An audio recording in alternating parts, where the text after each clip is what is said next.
I bought you some soup, sir. Please eat before it gets cold. No, son. I can't let you do that. You need your own meal. I'll be all right. You look like you needed it more than I did. The old man stared at the bowl, then slowly looked up. You don't even know me. I know you're cold, and I know nobody should have to sit here alone like that. Bellamy's Diner, freezing winter night. Jalen has only 537 to his name and no idea how he'll make it through the week. Then he notices an old man trembling at the counter, while everyone else looks away. He spends every last cent on a bowl of soup. The old man stares at it like it's a miracle.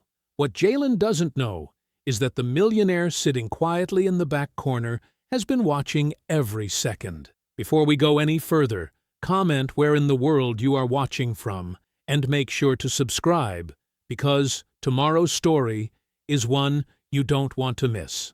The back door of Murphy's catering hall slammed shut behind Jalen Brooks, with a sound that echoed through the narrow alley. Snow had been falling for hours, coating the dumpsters and fire escapes in a thick white blanket that made everything look cleaner than it really was. Jalen pulled his faded denim jacket tighter over his damp work shirt and felt the cold air bite through the thin fabric. "Brooks, hold up a minute."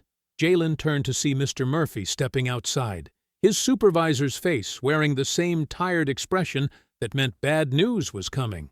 The older man's breath formed small clouds in the freezing air as he spoke. "I hate to tell you this, son, but we're cutting back hours again. Business is slow after the holidays. I can only give you 2 shifts next week instead of 4. Jalen's stomach dropped, but he kept his face calm. "Yes, sir. I understand. You're a good worker, Jalen. I wish I had better news." "Thank you, Mr. Murphy. See you Tuesday." The door closed again, leaving Jalen alone with the falling snow and the weight of numbers that never seemed to add up right.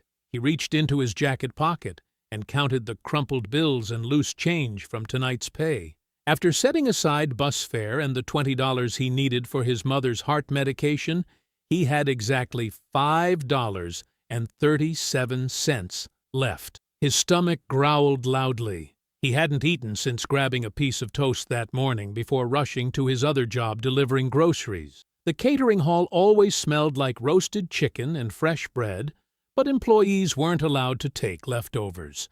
Company policy. Jalen started walking down the alley toward the main street, his worn sneakers crunching through the snow.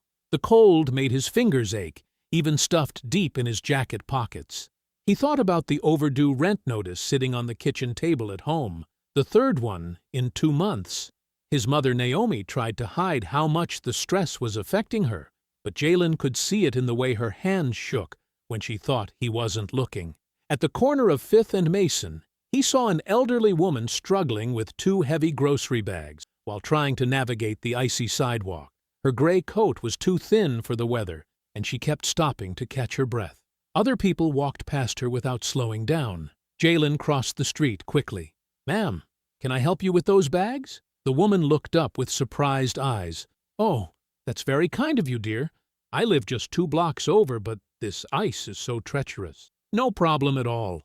Jalen took both bags, surprised by their weight. She must have been carrying them for several blocks already.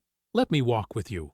They moved slowly across the slippery intersection, Jalen keeping one hand ready to steady her if she slipped. The grocery bags held milk, bread, and what felt like canned goods. Practical food for someone living alone on a fixed income. "You're a good boy," she said as they reached her apartment building. "Your mother raised you right." "Yes, ma'am." She did her best. Walking back toward the bus stop, Jalen passed a small playground where a young boy sat alone on a bench, his thin jacket zipped all the way up and his hands pressed between his knees. The kid couldn't have been more than 8 years old, and he was shivering badly. Jalen stopped walking. He pulled the extra pair of work gloves from his jacket pocket, the ones he kept as backup in case his regular pair got too wet. They were too big for the boy, but they would keep his hands warm. "Hey there," Jalen said gently. "These might help." The boy looked up with wide, cautious eyes. Jalen held out the gloves. "My hands are fine," the boy said quietly. "I know they are, but it's getting colder, and I've got another pair at home." Jalen smiled. "Sometimes we all need a little extra warmth." The boy took the gloves and pulled them on.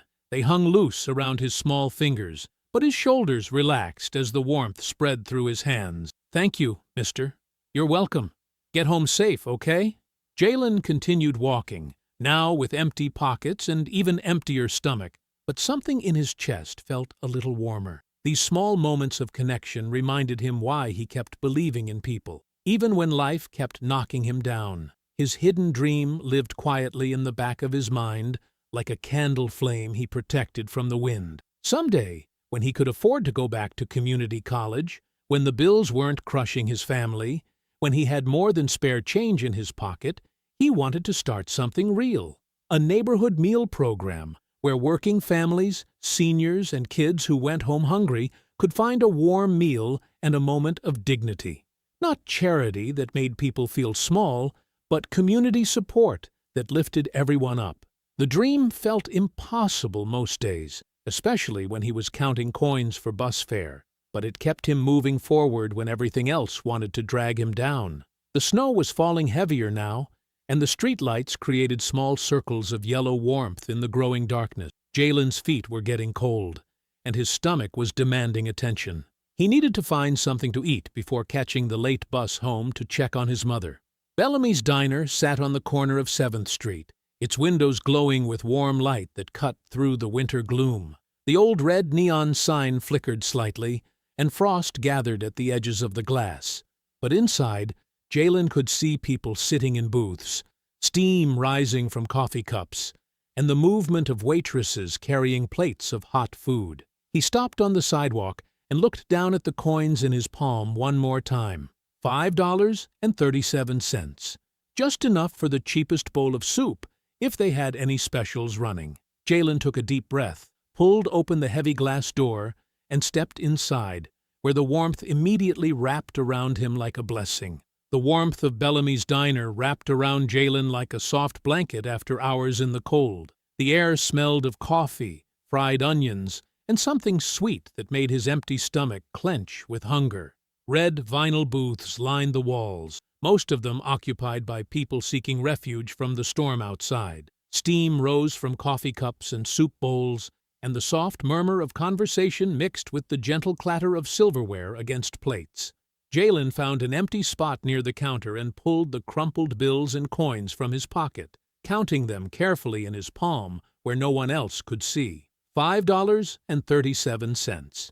He'd seen the menu posted near the door. The cheapest soup was $4.50, which would leave him with just enough for the bus ride home if he walked carefully on the icy sidewalks. Ruth Bellamy worked behind the counter, her graying hair pulled back in a tired ponytail, and her face carrying the weight of too many long shifts. She moved efficiently between the coffee pot and the register, taking orders and wiping down surfaces with the practiced rhythm of someone who had been doing this work for years. That's when Jalen noticed the old man. Walter Hayes sat hunched at the far end of the counter, his brown knit cap soaked through from the snow, and his worn winter coat hanging loose around his thin shoulders. His hands were folded tightly against his chest, as if he was trying to hold his body together, and even from several feet away, Jalen could see the trembling in his fingers. Water dripped steadily from his cap onto the counter, creating a small puddle that caught the overhead light.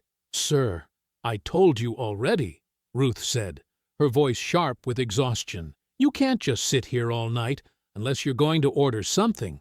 Walter's voice was barely above a whisper. "I just need a few minutes to get warm, miss. The shelter doesn't open for another hour." "This isn't a warming station, it's a business." Ruth's words weren't cruel, but they carried the weight of someone who had been pushed too far by circumstances beyond her control. "You need to buy something or find somewhere else to wait." Several customers in the nearby booths glanced toward the counter, their faces showing a mixture of embarrassment and discomfort.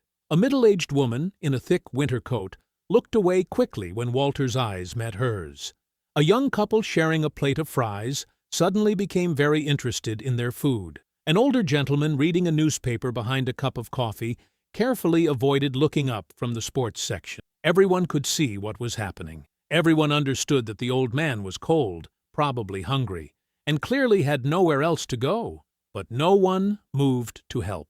Jalen felt his stomach growl, reminding him that he hadn't eaten anything since a small breakfast that morning. The walk home would be long and cold, and he needed to save his strength to check on his mother and help her with her evening medication. Every practical part of his mind told him to order his soup, eat quickly, and get on with his own survival.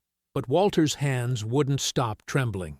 Near the hallway that led to the restrooms, a man in an expensive gray overcoat stood quietly by the wall, watching the scene unfold with careful attention. His clothes marked him as someone with money, someone who could easily solve the old man's problem with a few bills from his wallet.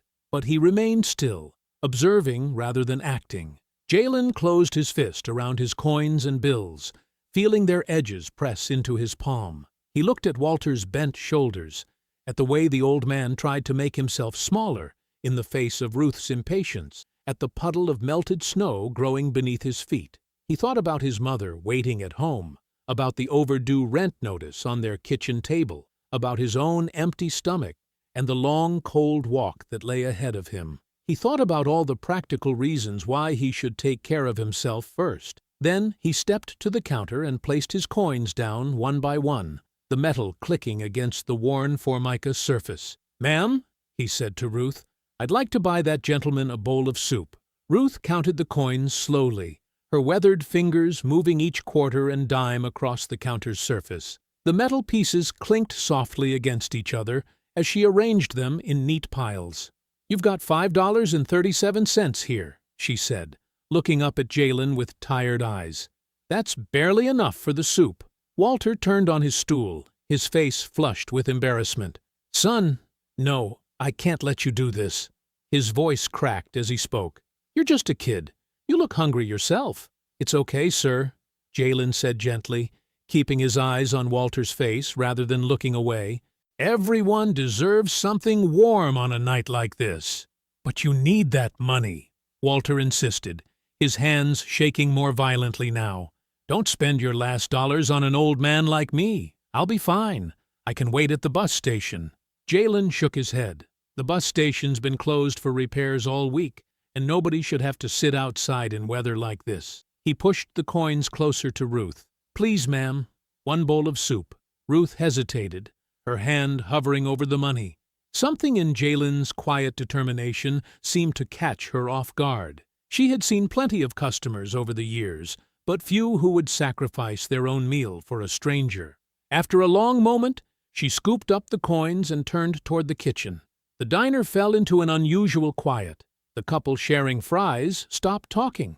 The woman in the winter coat glanced up from her coffee. Even the older gentleman lowered his newspaper slightly, watching as Ruth ladled thick vegetable soup into a white ceramic bowl. Near the hallway, Elias Whitmore stood perfectly still, his expensive coat unbuttoned and his eyes fixed on the scene at the counter. He had entered this diner tonight expecting to confirm what he already believed about this neighborhood. He thought he would find a dying community with no heart left, no reason to preserve what remained. The numbers on his development proposal made perfect sense. The block was struggling, the businesses were failing, and luxury apartments would bring in far more revenue than these old shops ever could. But he had not expected to witness this. Ruth set the steaming bowl in front of Walter, along with a small plate of crackers and a clean spoon. The old man's eyes filled with tears as he wrapped both hands around the warm ceramic, holding it like something precious. "Thank you," Walter whispered, looking directly at Jalen. "You remind me of someone I failed a long time ago." Jalen didn't understand what Walter meant, but the pain in the old man's voice was unmistakable. "You don't owe me anything, sir. Just get warm." Walter nodded and carefully lifted the spoon to his mouth, savoring each sip as if it were the most important meal he had ever eaten. Elias watched it all, his businessman certainty beginning to crack. He pulled his phone from his coat pocket and stepped toward the diner's front door. The cold air hit his face as he stepped outside onto the snowy sidewalk. He dialed quickly, pressing the phone to his ear as he watched through the fogged window. "Grace? It's Dad. I'm at the diner on Maple Street." His breath formed small clouds in the frigid air. "I may have just seen a reason not to sell." After the diner quieted, Jalen glanced at the large clock above the coffee machine. The hands pointed to 10:47. His stomach dropped as he realized he had missed the last discounted bus route that ran until 10:30. The regular fare would cost $3 more than he had left, which meant walking the 2 miles home through the storm. Elias stepped back inside, shaking snow from his coat. The warmth of the diner felt different now, charged with something he couldn't quite name. He approached the counter where Ruth was wiping down the surface with a damp cloth. "That young man," Elias said quietly, nodding toward where Jalen had been standing. "Do you know him?" Ruth looked up, her expression guarded. "Jalen Brooks. He comes in sometimes when he's got a few dollars. Always polite, never causes trouble. What else can you tell me about him?" "Not much to tell," Ruth said, continuing to wipe the counter in slow circles. "Works hard from what I hear. Takes care of his sick mother over on Cedar Street. Sometimes I see him helping folks carry groceries or giving directions to tourists who get lost." She paused, studying Elias's face. "Why you asking?" Elias didn't answer directly. He wanted to know whether Jalen's kindness was genuine or just a public performance, but he wouldn't learn that by interrogating the diner manager. "Just curious," he said finally. Outside, Jalen caught up with Walter as the old man prepared to venture back into the storm. "Sir, where are you planning to go tonight?" Walter pulled his thin coat tighter around his shoulders. "I'll find somewhere. Always do." "There's a shelter 3 blocks down on Pine Street," Jalen said, falling into step beside him. "It's connected to St. Mark's Church. Ask for Mrs. Rodriguez at the front desk. Tell her Jalen sent you. She knows me from the meal lines I help with sometimes." They walked together through the swirling snow, their footsteps crunching on the sidewalk. The street lights created circles of yellow light that made the falling snow look like tiny dancers. "Can I ask you something?" Walter said, after they had walked a block in comfortable silence. "Sure. Why did you help me back there? You looked hungry yourself, and that was clearly your last bit of money." Jalen thought for a moment, watching his breath form small clouds in the cold air. "My mother always taught me that being poor doesn't mean you have to stop caring about people. She says hunger should never make a person cruel." Walter stopped walking and turned to look at him fully. Something in the old man's eyes had changed, as if Jalen's words had unlocked a door that had been closed for years. "Your mother sounds like a wise woman," Walter said softly. "She is," Jalen replied. "Even when she's struggling, she never forgets that other people are struggling too." They reached the shelter entrance, where warm light spilled from the glass doors. Walter turned to shake Jalen's hand, his grip surprisingly strong. "Thank you for more than just the soup," he said. "You reminded me that good people still exist."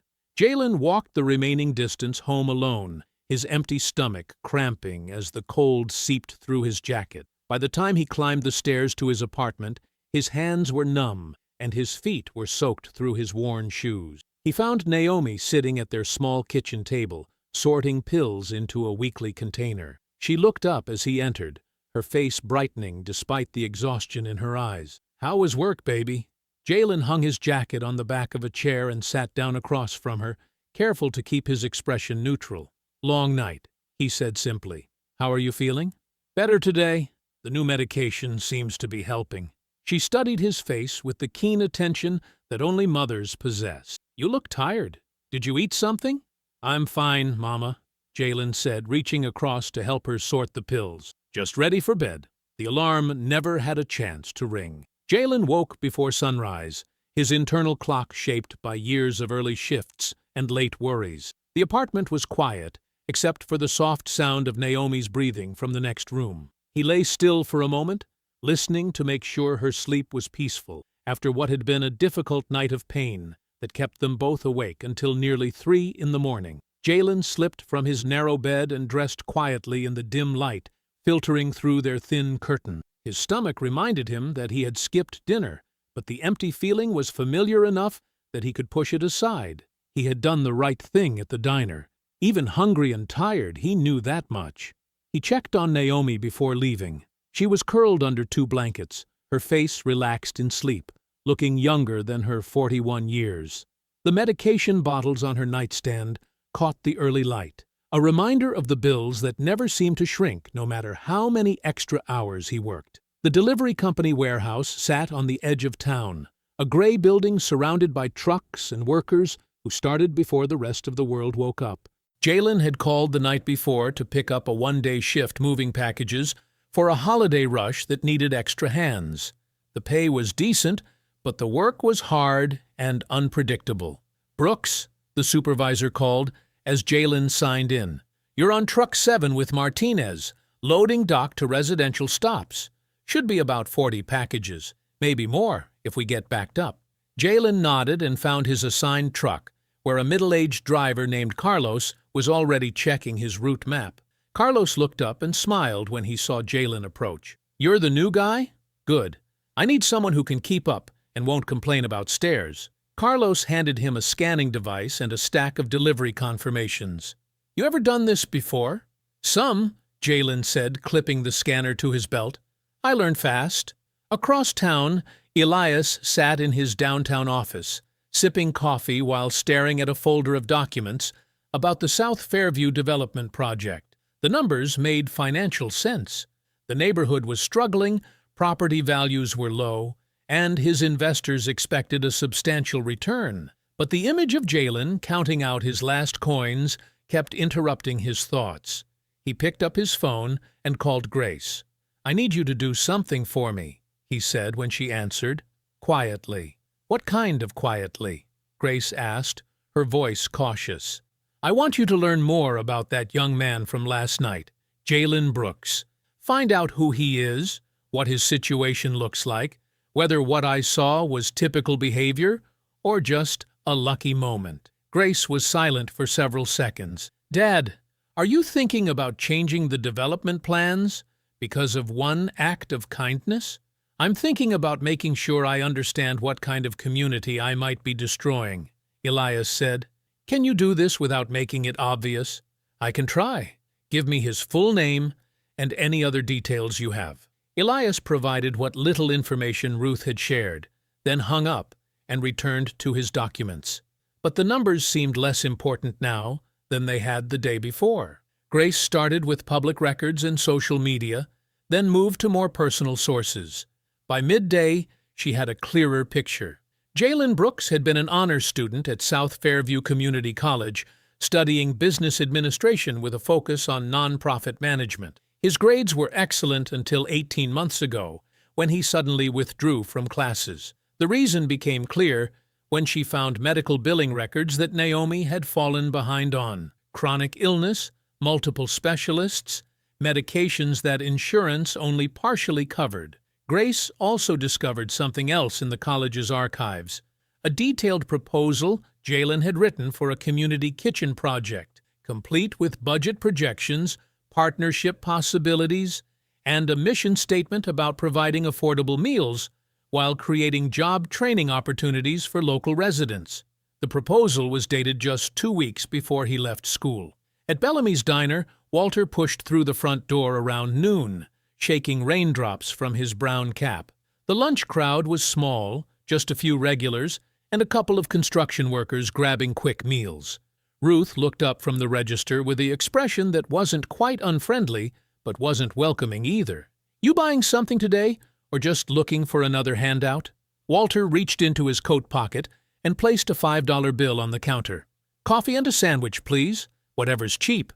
As Ruth prepared his order, Walter's eyes wandered around the diner's familiar interior.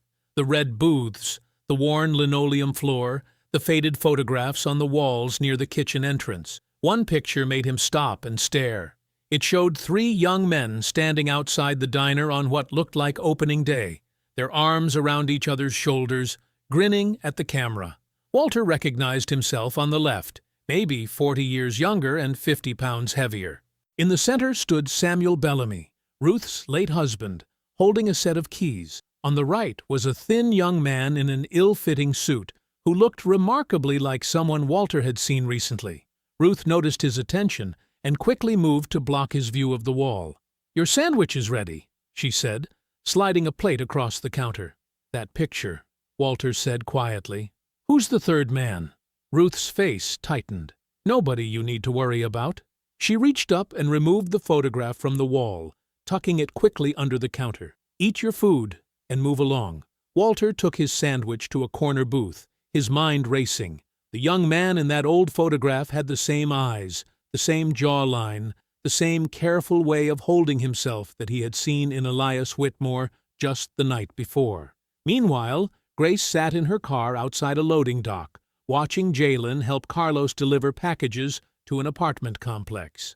When a heavy crate slipped from another driver's truck and broke open across the pavement, scattering boxes everywhere, Jalen immediately stopped his own work to help gather the scattered items and reload them into a replacement crate. The other driver tried to offer him money for the help, but Jalen waved it off and returned to his own deliveries without expecting anything in return. Grace pulled out her phone and called her father. "I've been watching him for 3 hours," she said when Elias answered, "and I think he may be exactly who he appeared to be last night."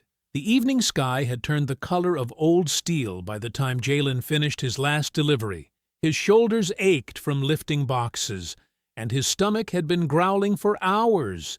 But the $23 in tips felt like a small victory. Not enough to catch up on rent, but enough to buy his mother's prescription refill and maybe grab something cheap for dinner. As he walked past Bellamy's diner, the warm light spilling through the windows reminded him of Walter.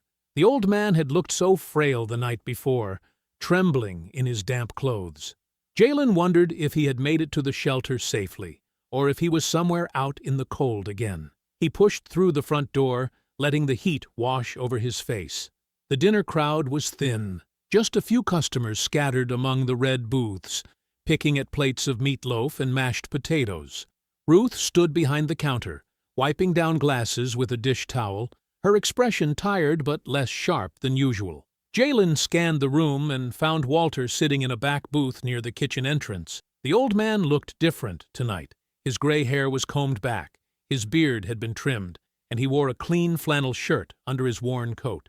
Still thin, still carrying himself like someone who had been beaten down by life, but more like a person than a problem. Walter looked up as Jalen approached, and his weathered face brightened. "Didn't expect to see you again so soon. Just wanted to make sure you were okay," Jalen said, sliding into the booth across from him. "Did you get a bed at the shelter? For a few nights, anyway." Walter's hands rested on the table, no longer trembling. "Got cleaned up, had a decent meal. First time in weeks I've felt human." Ruth appeared at their table, order pad in hand. "You buying something, or just visiting?" Jalen reached into his pocket and counted out $3 bills and some change. "Could I get him a cup of tea, and maybe some crackers if you have them?" "Tea's $1.50, Ruth said. "Crackers are free with any order." Walter started to protest, but Jalen held up his hand. "It's no problem. I had a good day." As Ruth walked away, Walter shook his head slowly. "You don't need to keep taking care of me, son. I'm not your responsibility." "Nobody said you were," Jalen replied. "But everybody deserves to sit somewhere warm without worrying about the next person who might ask them to leave." Walter studied Jalen's face for a long moment. "You know, this place used to be different. Ruth's husband, Samuel, he ran it like a real community place. If you were short on money, he'd let you work it off washing dishes or sweeping floors. Never made anybody feel small about it." Ruth returned with the tea and a small basket of crackers, setting them down with more force than necessary. Walter wrapped both hands around the warm cup, inhaling the steam. "Samuel believed everybody had dignity," Walter continued, his voice growing softer. "Didn't matter if you were a businessman in a suit or a factory worker with holes in your shoes. He'd sit with people, listen to their stories, remember their names. This wasn't just a restaurant to him. It was a place where the neighborhood could gather." Jalen listened quietly, sensing there was more to Walter's story than he was sharing. The old man spoke about Samuel Bellamy with the kind of detail that came from personal experience, not just observation. "What happened to change it?" Jalen asked. Walter's expression darkened. "Samuel got sick, cancer. The medical bills started piling up, and some people took advantage of the situation, made deals that weren't fair, pushed through contracts that Samuel was too weak to fight. After he died, Ruth inherited the debts along with the diner. Can't blame her for being careful now. She's fighting to keep the lights on. Ruth had been listening from behind the counter, and now she approached their table again, her jaw tight. "Walter, that's enough ancient history for one night. Just telling the boy how things used to be," Walter said mildly. "Well, things aren't that way anymore," Ruth snapped. "And Jalen, you seem like a nice kid, but don't believe every sad story you hear in here. Some people like to make their problems sound bigger than they are." Walter's face flushed, but he didn't argue. He simply lifted his teacup and took a small sip, his dignity intact, despite Ruth's words. Jalen felt anger rising in his chest at Ruth's dismissiveness, but he kept his voice level. "I don't think Mr. Walter is trying to make anything sound like anything. He's just sharing what he remembers." Ruth opened her mouth to respond, but the front door chimed again. She looked up, and her expression shifted from irritation to something closer to nervousness. Elias Whitmore entered with Grace beside him. He wore the same gray overcoat from the night before, but tonight he carried himself with unmistakable authority. Grace looked around the diner with careful eyes, taking in the faded decor and sparse crowd. Elias approached the counter where Ruth stood frozen with her dish towel in hand. "Ms. Bellamy," he said politely, "I'm Elias Whitmore. This is my daughter Grace. I wonder if we could speak about the property deal after you close tonight." Ruth's face went pale as she stared at Elias. She set down her dish towel and smoothed her apron with shaking hands. "Yes, of course, Mr. Whitmore. I'll be ready to talk whenever you are." Jalen watched the exchange with growing curiosity. The name Whitmore meant nothing to him, but Ruth's reaction suggested it should. He glanced at Walter, who had gone very still, his teacup frozen halfway to his lips. "We'll wait outside while you finish closing," Grace said, her voice professional but kind. "Take your time." As the father and daughter moved toward a corner table to wait, Jalen leaned closer to Walter. "Do you know who he is?" Walter nodded slowly, his eyes never leaving Elias.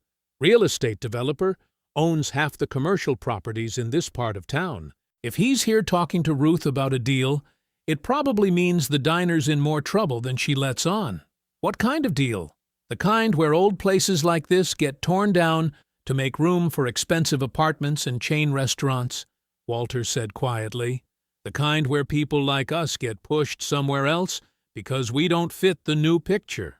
Ruth began wiping down tables with aggressive efficiency, clearly trying to close as quickly as possible. The remaining customers finished their meals and paid their bills, sensing the tension in the air. Within 20 minutes, the diner was empty except for the Whitmores, Ruth, Jalen, and Walter. "You boys need to head out," Ruth said, avoiding eye contact with both of them. "I've got business to discuss." Walter started to stand, but his legs seemed unsteady. Jalen moved quickly to his side, offering his arm for support. "You okay?" "Just tired," Walter said. "Been a long few days getting back on my feet." They gathered Walter's coat and knit cap, and Jalen helped him toward the door. As they passed the Whitmore's table, Elias looked up with the same thoughtful expression from the night before. "Excuse me," Elias said, his voice carrying quiet authority. "You're the young man from last night." Jalen stopped, feeling suddenly self-conscious. "Yes, sir." "Elias Whitmore," he said, extending his hand. Jalen shook it, surprised by the firm grip and the direct way Elias looked at him. "This is my daughter, Grace." Grace smiled politely. "Nice to meet you." "Jalen Brooks," he replied, then gestured toward Walter. "This is Mr. Walter Hayes." Walter straightened slightly, meeting Elias's gaze with dignity, despite his worn clothes. "Mr. Whitmore? Mr. Hayes," Elias acknowledged with a respectful nod. "I hope you're staying warm tonight." "Getting by, thanks to this young man," Walter said, placing a grateful hand on Jalen's shoulder. Ruth cleared her throat loudly from behind the counter. "Gentlemen, I really do need to close now." Jalen guided Walter toward the door, but Elias's voice stopped them again. "Mr. Brooks, would you mind if I spoke with you briefly after you're finished helping Mr. Hayes?" Jalen hesitated, uncertain what a man like Elias Whitmore could want with him. "I guess so, sir." "I'll wait outside," Elias said. "Take your time." The cold night air hit them like a slap as they stepped onto the sidewalk. Snow had begun falling again, dusting the parked cars and empty street with a fresh layer of white. Walter pulled his coat tighter around his thin frame. "The shelter van should be here in a few minutes," Walter said, checking an old watch on his wrist. "You don't need to wait with me." "It's no trouble," Jalen replied, though his mind was racing with questions about what Elias wanted to discuss. "Are you sure you'll be okay getting there?" Walter smiled, and for a moment, the years seemed to fall away from his weathered face. "I've been taking care of myself longer than you've been alive, son. One night of kindness from you doesn't make me helpless." They stood together in comfortable silence, watching their breath form small clouds in the frigid air. A few cars passed, their headlights cutting through the falling snow, but the street felt isolated and peaceful. "There's something I haven't told you about this place," Walter said suddenly, his voice barely audible above the wind. "About why I keep coming back here, even when Ruth makes it clear I'm not welcome." Before Jalen could ask what he meant, headlights appeared down the street, and a white van with Community Shelter Services painted on the side pulled up to the curb. Walter straightened his shoulders and walked toward the vehicle with as much dignity as he could muster. The driver, a middle-aged woman with kind eyes, rolled down her window. "Evening, Walter? Ready to head back?" "Yes, ma'am. Thank you for the ride." As Walter climbed into the passenger seat, he turned back to Jalen. "Whatever that man wants to talk to you about, listen carefully. Sometimes opportunities come disguised as regular conversations." The van pulled away, leaving Jalen alone on the sidewalk with snow gathering on his shoulders. He looked back toward the diner and saw Elias emerging from the warmth inside, Grace following close behind. The South Fairview Public Library smelled like old books and coffee from the small cafe near the entrance. Jalen arrived 10 minutes early, carrying a worn notebook and a folder of papers he had saved from his community college days. He found Grace Whitmore at a corner table surrounded by her laptop, several legal pads, and a stack of books about nonprofit management. She looked up as he approached, her professional smile warming into something more genuine. "Thanks for meeting me here. I thought it might be easier to work somewhere neutral." Jalen sat across from her, placing his modest materials next to her organized setup. The contrast between their resources was obvious, but Grace did not seem to notice or care. "My father told me you had ideas for a community meal program," she said, opening her laptop. "I'd like to help you turn those ideas into something concrete, something that could actually work." "I'm not sure where to start," Jalen admitted, opening his notebook to pages filled with scattered thoughts and half-formed plans. "I wrote some stuff down in college, but it was more like dreaming than real planning." Grace pulled out a pen and fresh legal pad. "Dreams are good starting points. Tell me what you were thinking about." Jalen flipped through his notes, finding the pages where he had sketched out his vision months earlier. "I wanted to create a place where working families could get good meals without feeling ashamed. Like, maybe they pay what they can, but nobody gets treated different, whether they pay full price or nothing at all." "Sliding scale pricing," Grace said, writing quickly. "What else?" "Training programs for people who want to learn food service or restaurant management. Paid positions so folks don't have to choose between learning new skills and paying their bills." Jalen's voice grew more confident as he talked. "And maybe partnerships with local clinics for nutrition education or with churches that already run food pantries." Grace nodded, her pen moving across the paper. "Those are solid foundations. What about seniors? I noticed you seemed particularly concerned about older community members." Jalen thought about Walter sitting alone at the diner counter, invisible to everyone around him. "A lot of senior folks in this neighborhood don't have much family left nearby. They skip meals because they can't afford groceries, or they don't want to eat alone all the time. Maybe we could do regular community dinners where everyone sits together. Make it social, not just about the food." "Intergenerational programming," Grace murmured, adding another note. "Seniors often have skills and stories to share with younger people learning trades." They worked for 2 hours, transforming Jalen's scattered thoughts into organized categories. Grace asked detailed questions about costs, logistics, and partnerships that Jalen had never considered. She showed him examples of successful community kitchens in other cities, helping him understand what worked and what did not. The most important thing, Jalen said as they reviewed their progress, is that people keep their dignity. Nobody should have to prove they deserve to eat. Nobody should feel like they're begging or taking charity. Grace looked up from her notes, studying his face. That's really important to you. My mom raised me to believe that everybody's got worth, whether they can pay for dinner or not. The program has to honor that, or it's just another way of making poor people feel small. When they finished, Grace had filled 6 pages with organized plans, budget estimates, and implementation timelines. Jalen stared at the neat handwriting, amazed that his vague ideas had become something that looked professional and possible. "This is more than I ever imagined," he said. "It's your vision," Grace replied, closing her laptop. "I just helped you organize it." They walked out of the library together, the afternoon sun cutting through the cold air. Grace headed toward her car, while Jalen caught a bus to the other side of the neighborhood, where Walter spent his days at a community center that offered warm spaces for people without homes. He found Walter in the center's reading room, slowly working through a crossword puzzle in a week-old newspaper. The older man looked up with surprise and pleasure when Jalen sat down beside him. "Didn't expect to see you today," Walter said, folding the paper. "I wanted to check on you. Make sure you're doing okay." Walter gestured around the quiet room, where several other people sat reading or resting in comfortable chairs. "This place is better than the shelter. Quieter. They let you stay as long as you want during the day." Jalen pulled out his notebook, showing Walter some of the plans he and Grace had developed. "I've been working on something. A community kitchen idea. I wanted to know what you think."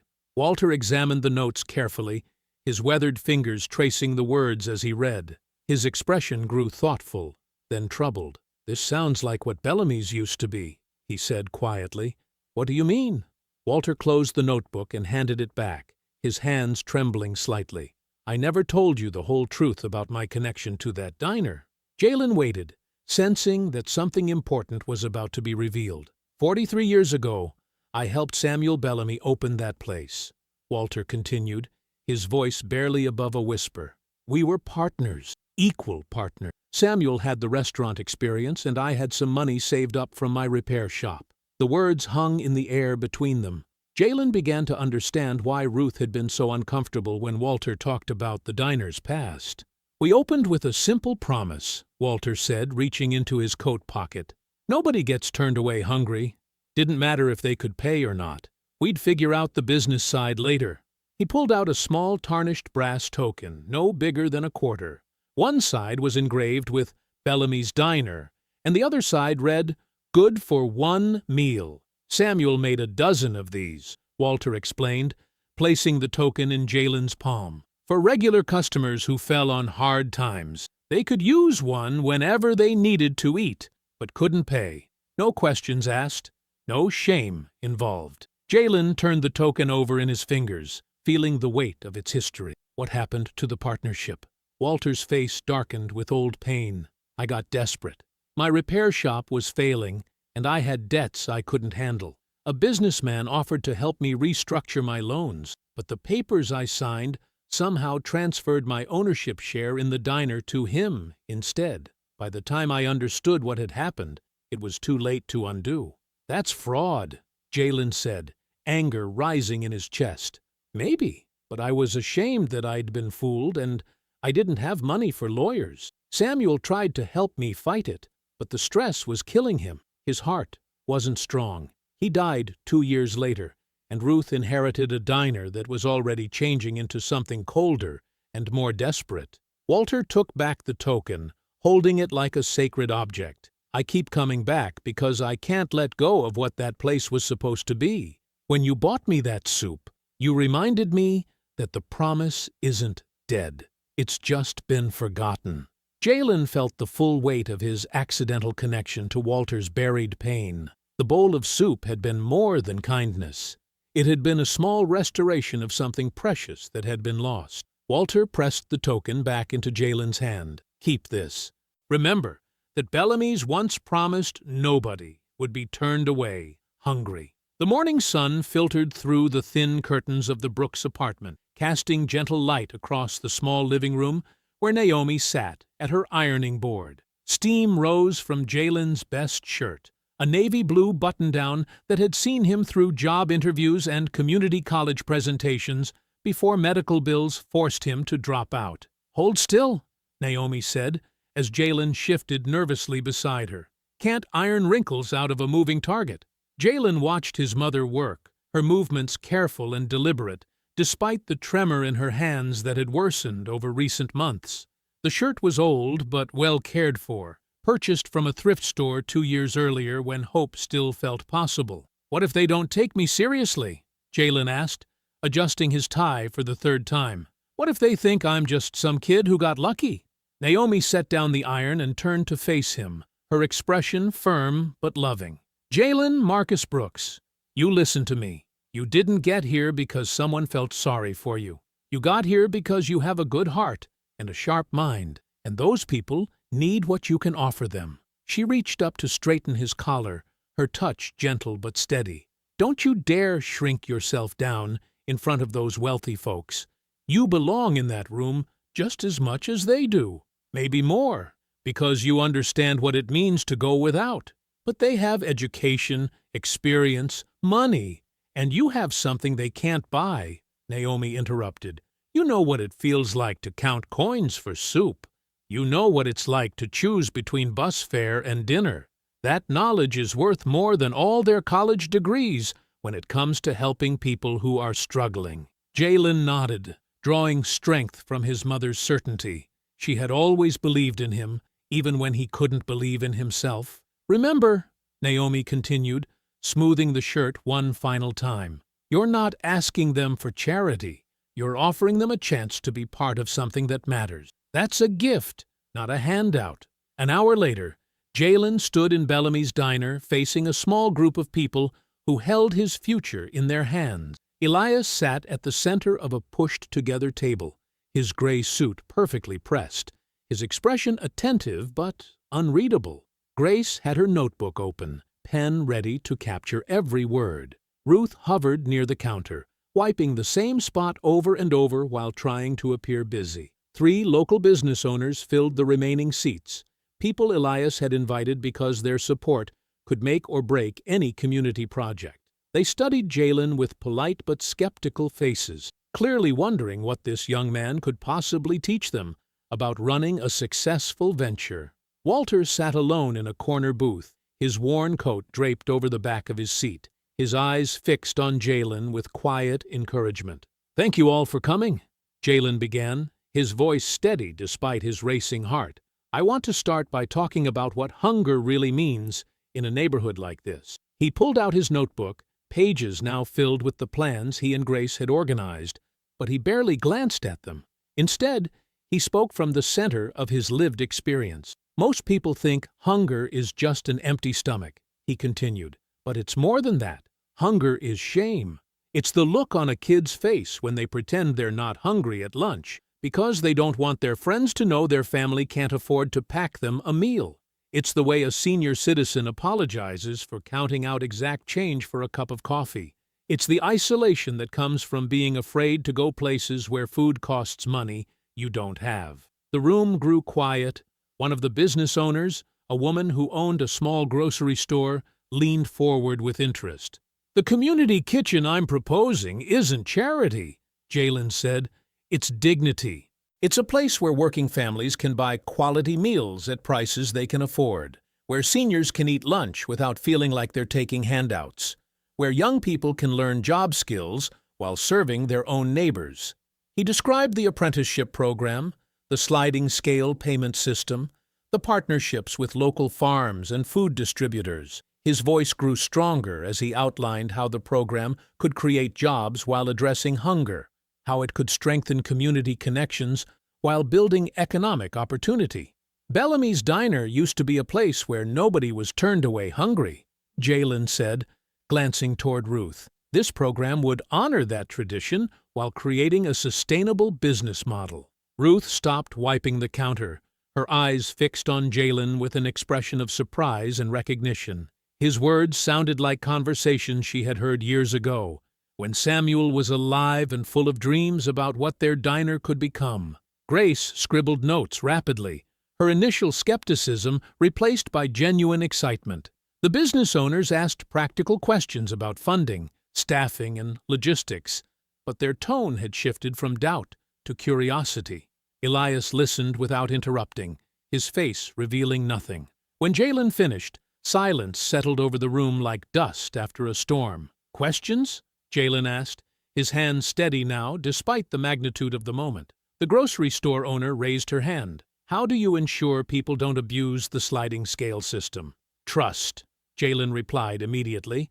"We assume people are honest about their circumstances unless proven otherwise. Shame is what keeps people away from help they need. If we start with suspicion, we've already failed." Elias finally spoke. "You mentioned job training. What kind of skills would the apprenticeship program teach?" "Everything," Jalen said. "Food preparation, customer service, basic business management, inventory control, nutrition education, skills that transfer to restaurants, catering companies, grocery stores, anywhere food service happens. And the participants would be paid? Living wages, not token amounts or volunteer stipends. Real wages that allow people to support themselves while they learn." Elias exchanged glances with Grace, who nodded almost imperceptibly. "I'm impressed," Elias said, standing slowly. "This is more comprehensive than I expected, and more thoughtful than many professional proposals I've reviewed." He looked around the room at the business owners, then back at Jalen. "I'm going to pause the sale of this block. Instead, I want to fund a 6-month pilot program using this diner as our base of operations." Ruth gasped audibly, her hand flying to her mouth. "Grace will work with you to finalize the details," Elias continued, "but I want to be clear about something.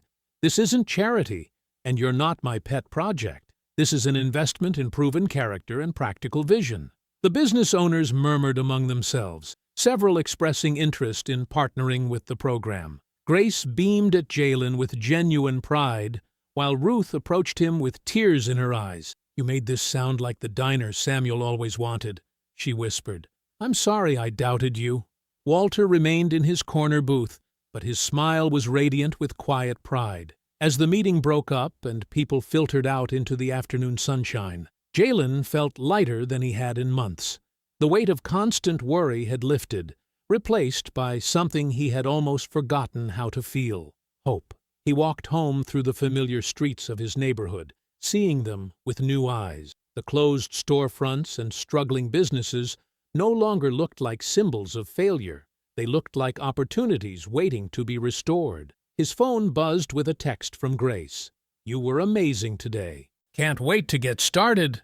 Jalen smiled, quickening his pace toward home where Naomi would be waiting to hear how her son had refused to shrink himself down, how he had stood tall and spoken truth to power, how one bowl of soup purchased with his last 537 had opened a door to possibilities he had never dared imagine. Across town, in a modern office building overlooking the business district, Victor Sloan sat behind his mahogany desk reviewing security footage that had been anonymously delivered to his office that morning. The footage showed Jalen entering Bellamy's diner, but the timestamp had been altered, and careful editing made it appear as though Jalen had known Elias was inside before making his grand gesture of kindness.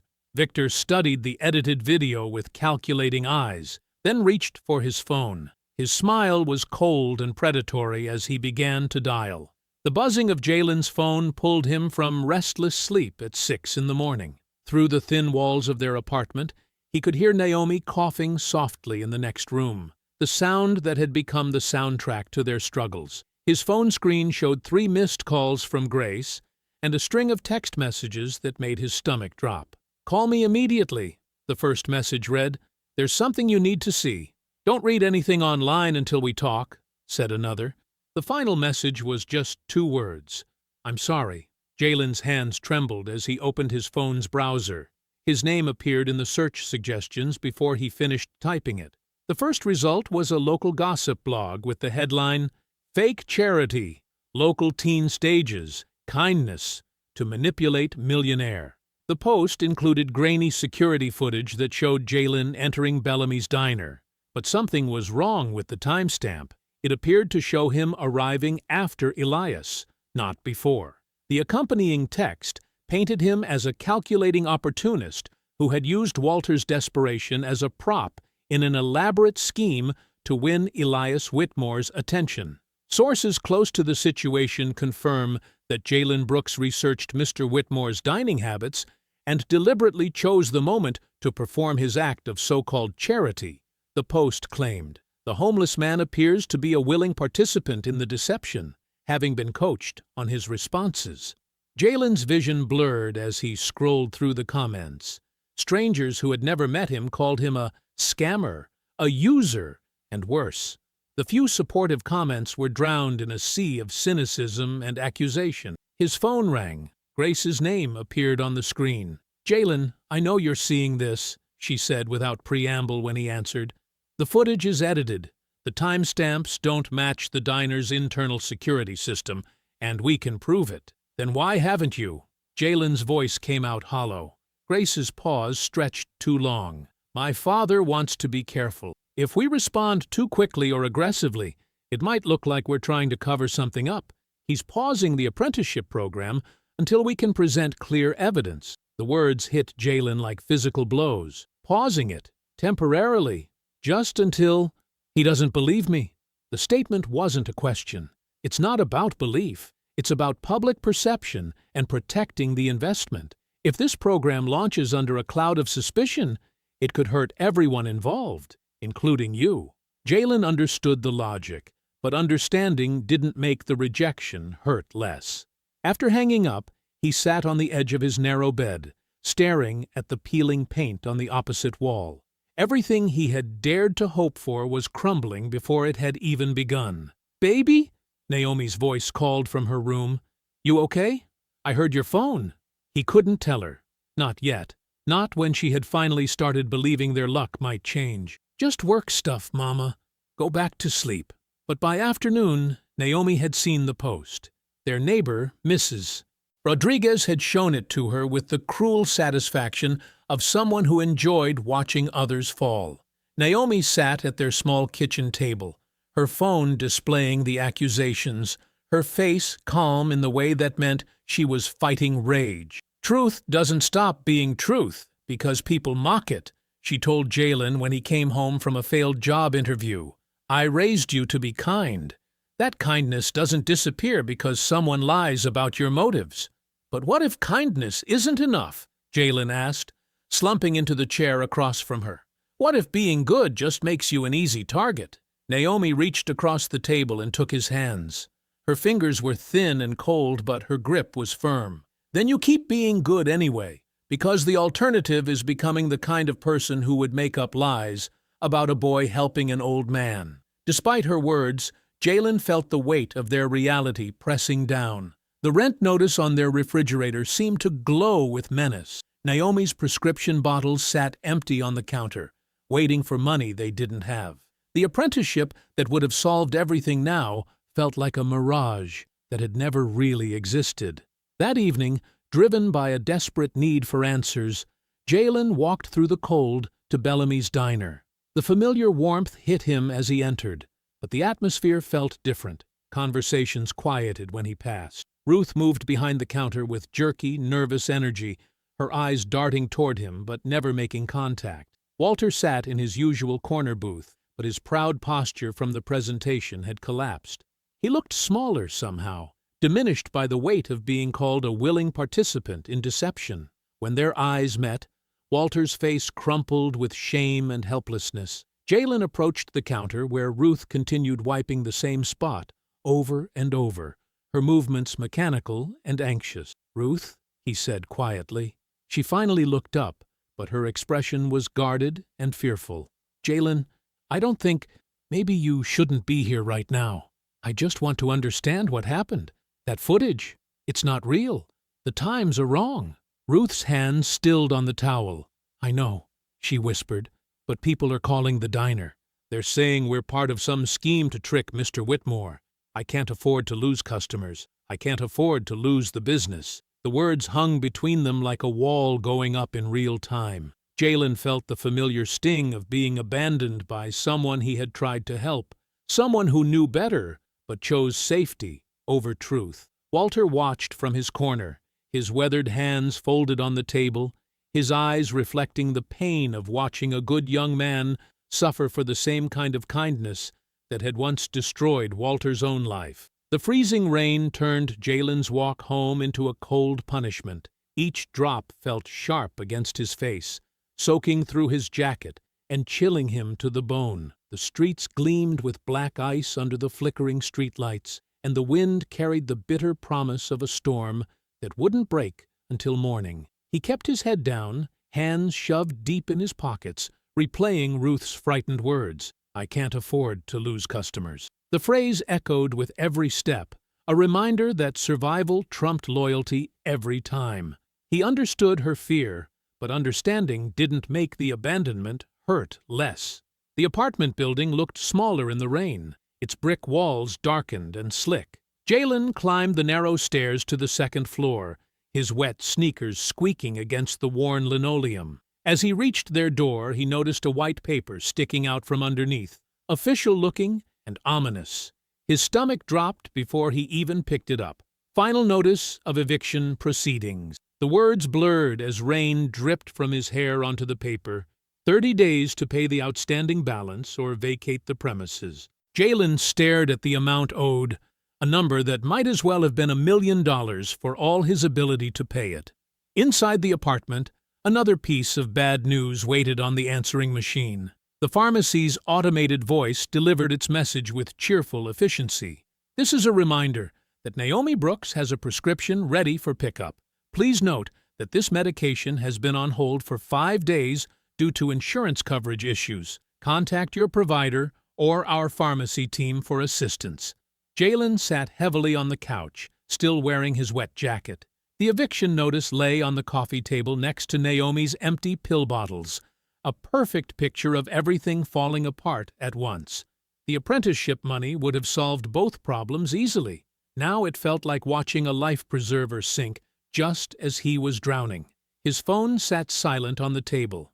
Grace's number was right there in his contacts. Elias's business card was tucked in his wallet. One call could fix everything. One conversation where he explained the truth, begged them to believe him, promised to prove his innocence. But the thought made his chest tight with shame. He had spent 19 years watching his mother work herself sick to avoid asking for help. She had taught him that dignity mattered more than comfort, that begging turned kindness into charity and people into projects. If he called Elias now, desperate and panicked, wouldn't that prove Victor Sloane's point? Wouldn't it confirm that his kindness had always been a performance, a calculated move toward exactly this kind of plea? Jalen pulled out his phone anyway, scrolled to Elias's contact, and stared at the name for long minutes. His thumb hovered over the call button while rain drummed against the windows and the eviction notice seemed to glow in his peripheral vision. He set the phone down without dialing. Across town, Grace sat in her apartment with her laptop open, studying the edited video frame by frame. Something felt wrong about the timing. The footage showed Jalen entering the diner, then cut abruptly to him buying Walter's soup, then jumped again to Elias's reaction. But the timestamps were missing from key segments, and the lighting seemed inconsistent between cuts. She opened her video editing software and began analyzing the file's metadata. The original footage had been recorded continuously for over an hour, but someone had carefully extracted specific moments and stitched them together to create a false narrative. The real timeline would prove Jalen's innocence, but she needed the complete unedited version to demonstrate the manipulation. Meanwhile, at the downtown shelter, Walter sat on his narrow cot surrounded by a cardboard box of his few possessions. His arthritis made his movements slow and painful, but he methodically searched through old papers, receipts, and documents he had managed to save through years of homelessness. Somewhere in this collection was proof of what Victor Sloane had done to him decades earlier. The predatory loan documents, the forged signatures, the legal maneuvers that had stolen his share of Bellamy's diner when Samuel was dying, and Ruth was too grief-stricken to fight back. Walter had kept the papers as evidence for a lawsuit he could never afford to file, but now they might serve a different purpose. His weathered fingers found a manila envelope near the bottom of the box, its contents yellow with age, but still legible. Bank statements showing irregular payments, contracts with signatures that didn't quite match, a letter from Victor Sloan's law firm threatening criminal charges if Walter disputed the loan term. Walter held the documents against his chest and closed his eyes. For 30 years he had carried the shame of losing everything. Now, maybe his failure could prevent Jalen from suffering the same fate. Back in his apartment, Jalen lay on his bed, fully clothed, staring at the ceiling while sleep refused to come. Every time he closed his eyes, he saw Walter's grateful face when the soup arrived, felt the warmth of knowing he had done something right in a world that often felt wrong. Had helping Walter cost him everything? The question circled through his mind like a cruel mantra. If he had kept his money, bought his own soup, minded his own business, would his future still be intact? Would his mother's medication be covered? Would they still have a place to live? The rain continued its relentless assault against the windows, and somewhere in the sound, Jalen heard his answer. Even knowing the cost, even facing eviction and shame and the collapse of every hope, he would make the same choice again. Because Walter's dignity had mattered in that moment. Because kindness wasn't a transaction with guaranteed returns. Because walking away from suffering just made the world colder. At dawn, the rain finally stopped, leaving the streets washed clean and gleaming. Jalen had managed maybe an hour of sleep when urgent knocking shook his apartment door. Mrs. Rodriguez stood in the hallway, her face flushed with excitement and concern. "Jalen, you need to get down to the diner right now. There's been flooding. A pipe burst during the storm, and Ruth's in there crying, saying the whole place might be ruined." Jalen's sneakers slapped against the wet pavement as he sprinted down the empty morning streets. The air still held the sharp bite of winter, but the rain had washed away some of the accumulated snow, leaving puddles that reflected the gray dawn sky. His breath formed white clouds as he ran, his heart pounding not just from exertion, but from the growing dread of what he might find. Bellamy's diner came into view, and Jalen's stomach dropped. Ruth stood on the sidewalk in her work apron, her face streaked with tears and her shoulders shaking, not from cold, but from something deeper. Water seeped steadily from beneath the kitchen door, creating a dark stain that spread across the concrete like spilled ink. "Ruth?" Jalen slowed to a walk as he approached, unsure of his welcome after yesterday's public rejection. She looked up at him with red-rimmed eyes, her voice breaking as she spoke. "The pipe burst sometime around 3 in the morning. The whole kitchen's flooded. All the dry goods in the storage room are ruined. Flour, rice, canned goods, everything we had for the week." Her hands trembled as she wiped her face with her sleeve. "The repair estimate alone could shut us down permanently. I don't have that kind of money. Samuel's insurance barely covers the building, and I'm already behind on everything else." Through the front windows, Jalen could see Walter moving slowly between the dining room tables, his thin frame bent over cardboard boxes. Even from outside, the sound of his harsh coughing carried through the glass. "Walter's been in there since dawn," Ruth continued, her voice thick with guilt. "He showed up when he heard about the flood and started helping move what he could. But he's getting sicker by the minute, in all that dampness." Jalen stared at the water spreading under the door, at Ruth's tear-streaked face, at Walter's stooped figure struggling with boxes inside. This was the diner that had welcomed him for one night, then turned its back when rumors flew. Ruth had avoided his eyes yesterday, choosing her business over his truth. He had every reason to walk away. Instead, Jalen pulled his phone from his pocket and scrolled through his contacts. "I know someone who does emergency plumbing repairs. Carlos fixed pipes at the catering hall last month." He dialed the number without looking at Ruth for permission. "Carlos, it's Jalen Brooks. I need your help with a flooded restaurant kitchen." While he spoke, Ruth watched him with growing amazement. Here was the young man she had doubted publicly, organizing rescue efforts for the place that had failed to defend him. "He'll be here in 20 minutes, Jalen said, ending the call. "Do you have somewhere we can move the food that isn't damaged?" Ruth nodded numbly. "The church basement next door has storage space." Good. Jalen pushed through the front door, bell chiming weakly overhead. Walter, you need to get out of this dampness before you make yourself worse. The old man looked up from a box of napkins, his face flushed with fever. Can't stop now, son. Too much to save. You've done enough, Jalen said gently, guiding Walter toward a dry booth. Let me call Grace to bring heaters and blankets. We need you healthy, not heroic. As Jalen organized neighbors, made calls, and directed the rescue effort, Ruth stood in the doorway, watching the young man she had failed protect the diner that had rejected him. Her shame felt heavier than her fear of losing everything. Walter coughed violently as he moved toward the storage closet, and while reaching for a high box, his hand struck something loose behind a wall panel. An old metal cash box tumbled to the floor with a hollow clang. Walter's weathered hands trembled as he lifted the metal cash box from where it had fallen. Rust flaked away from the corners, and the old lock had long since broken. Inside the damaged diner, with water still seeping under the kitchen door and the smell of dampness filling the air, he opened it slowly. I haven't seen this in 20 years, he whispered.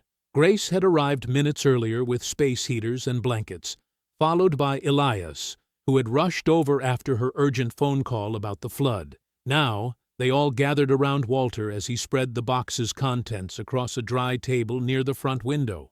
Old partnership papers lay yellowed and brittle, faded diner tokens with Bellamy's, good food, fair price, stamped in worn letters. Carbon copies of loan documents with Victor Sloan's business signature at the bottom. Letters between banks, lawyers, and creditors that painted a picture of financial pressure and legal confusion. Grace picked up one of the loan papers, her eyes scanning the small print. This is predatory lending, she said quietly. The terms change 3 times after signing. The interest rate jumps from 6% to 18% in the 3rd month. Ruth leaned over her shoulder, reading. Victor Sloan Financial Services. She looked up at Walter with growing horror. He's the one trying to buy us out now. Elias studied a black-and-white photograph that had been tucked beneath the papers. It showed a much younger Walter standing outside Bellamy's original location with 2 other men. One was clearly Ruth's late husband, Samuel, arm around Walter's shoulders. The other was a thin young man in an ill-fitting suit, dark hair falling over tired eyes. Elias stared at the photo for a long moment. His hand shook slightly as recognition dawned. That's me, he said, his voice barely audible. Walter, that's me in the picture. Walter looked up, studying Elias's face through decades of change. Elias? Little Elias, who slept in that blue Honda behind the diner? You remember, Elias whispered. You ate free for 3 months, Walter said, tears starting in his eyes. Samuel wanted to charge you, but I told him we'd find the money somewhere else. You were so thin, so scared. You said you'd pay us back someday when you made it big. The diner fell completely silent except for the drip of water from the kitchen and Walter's labored breathing. Grace pulled out her laptop and connected it to her phone's hotspot. The security footage from that night is still on the diner's system, she said, fingers flying over the keyboard. Look at this. The screen showed Jalen entering Bellamy's, approaching the counter, counting his coins carefully before even noticing Elias in the background. The timestamp proved Jalen's act of kindness happened before any awareness of being watched. Elias stared at the proof, then at Walter, then at the predatory loan documents. 25 years ago, this man had saved his life. Last week, Elias had watched someone show Walter the same unexpected mercy. Grace, he said, his voice steady now, release that footage, all of it, and get our lawyer on the phone. He turned to Ruth, Jalen, and Walter, his face set with quiet determination. Victor Sloan has spent decades hurting this neighborhood. The block isn't for sale. Not to him. Not to anyone who would destroy what this place represents. Later that same day, Bellamy's diner remained closed with yellow caution tape stretched across the entrance, but the sidewalk outside buzzed with activity.